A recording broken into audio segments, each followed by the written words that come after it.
You picked up your phone again. You don't even remember deciding to do it.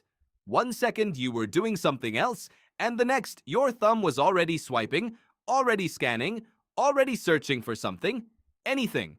A notification, a red dot, a reason. This is not a willpower problem.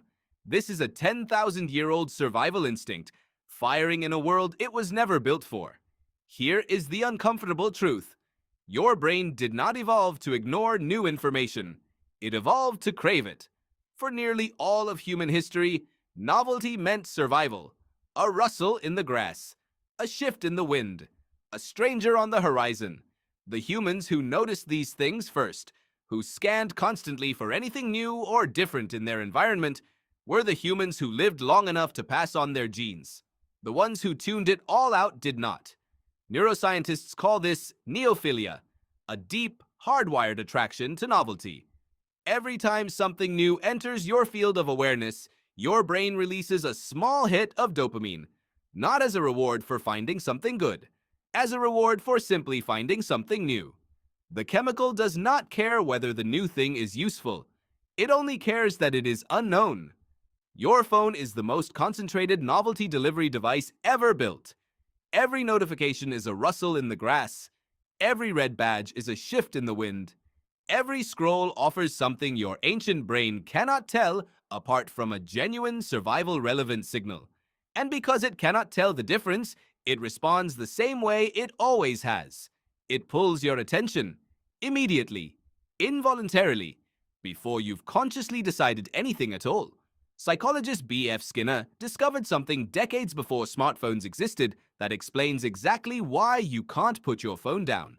He found that rewards delivered on a variable schedule, sometimes there, sometimes not, create far stronger compulsive behavior than rewards delivered every single time.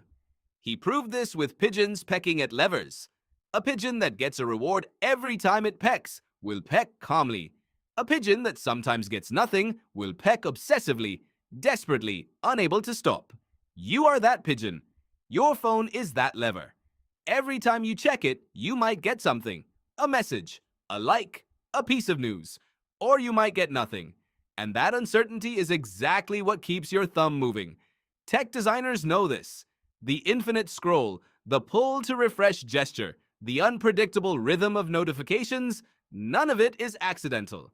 It is built directly on top of an ancient reward system your ancestors needed to survive on the savannah, repurposed to keep you scrolling on the subway. There's a second ancient instinct at play here too: social monitoring. For most of human history, you lived in a group of roughly 150 people, and your survival depended on knowing what was happening inside that group at all times. Who was upset with whom? Who needed help? Who might be a threat? This constant social tracking wasn't gossip. It was a critical survival skill. Your brain built an entire system just to keep tabs on your tribe. Now your tribe is everyone. Every follower, every contact, every stranger in your notifications.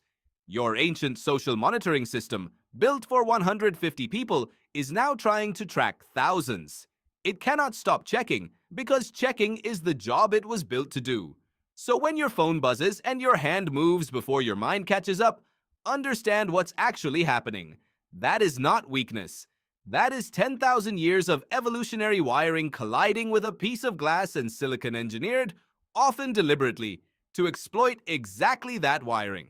The good news is that once you see the mechanism, you can work with it instead of against it. Turn off non-essential notifications and you remove the random reward signal entirely. Keep your phone in another room while you work and you remove the rustle in the grass. Schedule specific check-in times and you give your ancient social monitoring brain a structured, satisfying way to do its job instead of letting it run on a hair trigger all day long. None of this means the instinct disappears. It won't. It is too old, too deeply wired, too useful in its original context to simply switch off because you understand it intellectually. But understanding changes your relationship to it. You stop blaming yourself for a reflex that took thousands of generations to build, and you start designing your environment so that ancient reflex has less to grab onto. You are not broken. You are ancient. And once you understand the instinct driving your hand toward that screen, you finally have a real shot at deciding when it moves.